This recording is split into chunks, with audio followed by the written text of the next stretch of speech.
अस्सलामु अलैकुम रहमतुल्लाहि वबरकातुह। सामने मस्जिद क़ुबा है। आज आपको बहुत ही खूबसूरत सी और प्यारी सी ज़ियारत करवाने लगे हैं। उम्मीद करते हैं कि आप लोग इस वीडियो को स्किप नहीं करेंगे, पूरा देखेंगे। दिखाते हैं आपको, ये सामने मस्जिद है। ये आलम इस्लाम की, तारीख़ इस्लाम की ये पहली मस्जिद है। अगर रूहे ज़मीन पर की मस्जिद बनाई गई है बैतुल्लाह और बैतुल मुक़द्दस के बाद, तो ये पहली मस्जिद है मस्जिद क़ुबा। ये सामने शुएब भाई है और जो मकाम आपको दिखाने वाले हैं इसका मुझे भी इल्म नहीं था। हालांकि मैं तकरीबन 4-4.5 साल से यहाँ पे आ रहा हूँ, लेकिन मुझे इल्म नहीं था। पता तो था ये मकाम है, लेकिन इसका सही माने में पता नहीं था किस जगह पे इसकी निशानदेही नहीं हो सकी थी। अब हम पहुँच चुके हैं। जो मकाम आपको दिखाने वाले हैं ना, बहुत ही कीमती मकाम है और इसकी निशानदेही जैसे ही हुई है। तो एक भाई ने व्लॉग बनाया, तो अभी मैं मस्जिद क़ुबा आया हुआ था, तो मैंने भी सोचा कि व्लॉग बना देते हैं। अभी ये देखें भाई, इसका नाम है बीर अरीस। इसके नीचे कुआं है, पानी का कुआं। इसके नीचे कुआं, इस तरह के जितने भी आपको पत्थर मिलेंगे ना, इस तरह की निशानदेही वाले इस जगह पे कुएं होते हैं। अभी ये सामने कुआं है और ये सामने मस्जिद है।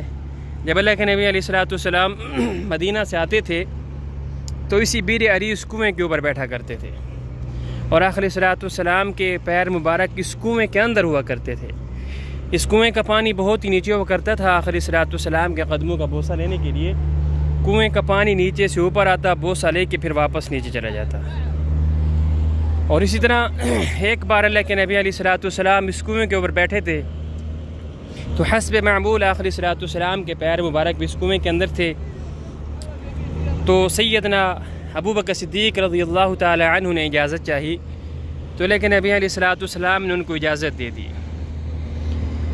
और इसी तरह साथ साथ जन्नत की बशारत सुनाई और अपने सीधे हाथ की तरफ बैठने का हुक्म फरमाया। इसी तरह सैयदना उमर बिन ख़त्ताब रज़ियल्लाहु ताला अन्हु ने भी इजाज़त चाही, तो लेकिन नबी अलैहिस्सलाम ने उनको भी इजाज़त दी और अपने उल्टे हाथ की तरफ, दाएं हाथ की तरफ, बल्कि बाएं हाथ की तरफ बैठने का हुक्म फरमाया और साथ साथ जन्नत की बशारत सुनाई। इसी तरह सैयदना उस्मान गनी ने भी इजाज़त चाही, तो लेकिन नबी अलैहिस्सलाम ने उनको भी इजाज़त दी और अपने सामने बैठने का हुक्म फरमाया, बिल्कुल सामने, क्योंकि दाएं बाएं तो सैयदना अबू बकर सिद्दीक़, सैयदना उमर बिन ख़त्ताब बैठे थे।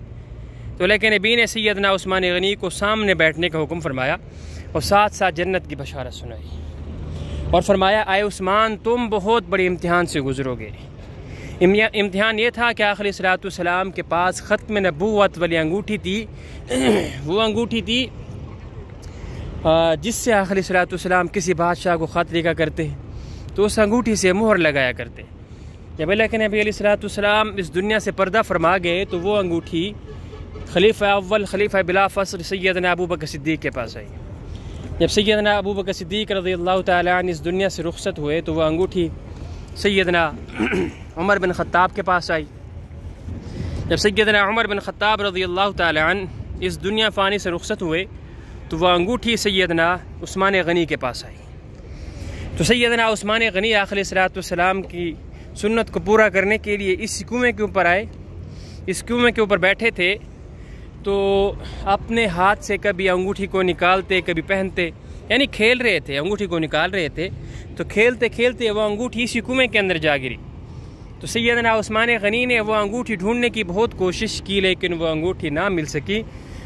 जब खिलाफत उस्मानिया आई तो खिलाफत उस्मानिया में और खिलाफत उस्मानिया के फ़ौजियों ने इस कुएं की खुदाई की, पानी निकलवाया, तो उनको वो अंगूठी मिल गई। अब वो अंगूठी जो आखिर अलैहिस्सलाम की ख़त्म नबूवत वाली अंगूठी थी, अब इस्तांबुल में पड़ी हुई है। दुआ अल्लाह ताला से अल्लाह ताला हम सबको आखिरी सलातो सलाम की ख़त्म नबूवत वाली अंगूठी की ज़ियारत नसीब फरमाए। ये सामने मस्जिद है और इसी के सामने ये है बीर, अभी इसका नाम है बीर ख़ातम। इसके नीचे कुआं है, इसकी निशानदेही हुई है। इसकी निशानदेही ऐसे हुई है, पहले मैं सोच रहा था कि पहले इधर होता था कुआं, लेकिन मेरी सोच गलत थी।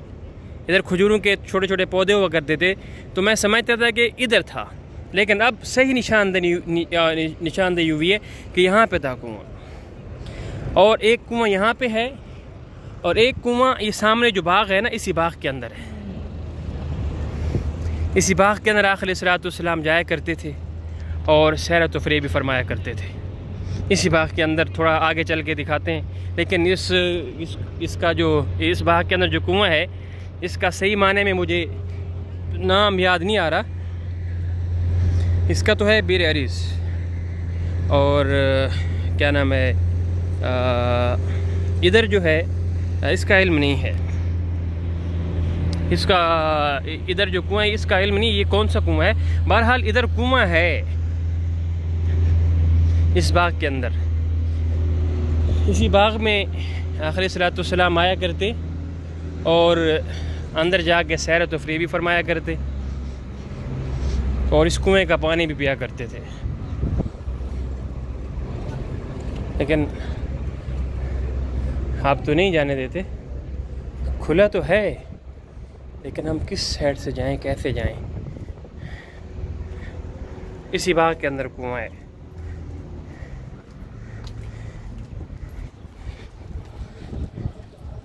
यह है बाग नुज़हा। ये बाग नुज़हा है। रास्ता तो है, लेकिन इजाज़त के बगैर जाना भी सही नहीं रहेगा। इजाज़त तो है, कोशिश करते हैं अंदर जाने की। ये भी पहुँचे हैं हम उसी कुएं में जिसका ज़िक्र चल रहा था, बीर आज़क। और सामने पानी निकल रहा है और यहाँ पे सुलह करवाई थी आखिरी सलातो सलाम ने दो कबीलों के दरमियान। और इसी मकाम पे कलसूम बिन हदम का घर इसी मकाम पे था और इसी मकाम पर 14 दिन क़याम इसी मकाम पे फरमाया अल्लाह के नबी अलैहिस्सलातु वस्सलाम ने। और ये कुएं का पानी आ रहा है, कुएं का पानी। बीर आज़क, बीर आज़क, आज़क बीर आज़क।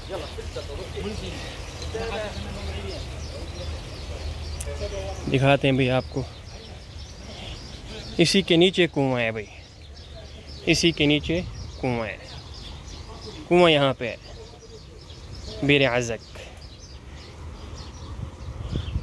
और ये बड़ा तारीख़ी मकाम है, बहुत ही तारीख़ी, बहुत बड़ा तारीख़ी मकाम है।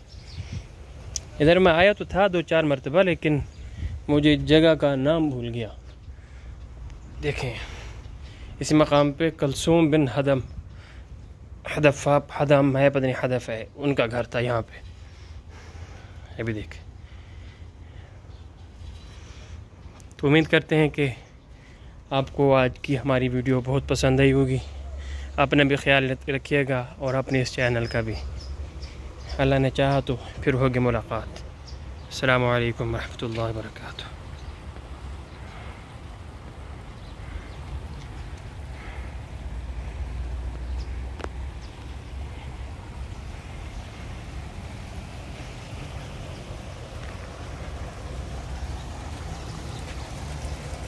बना हुए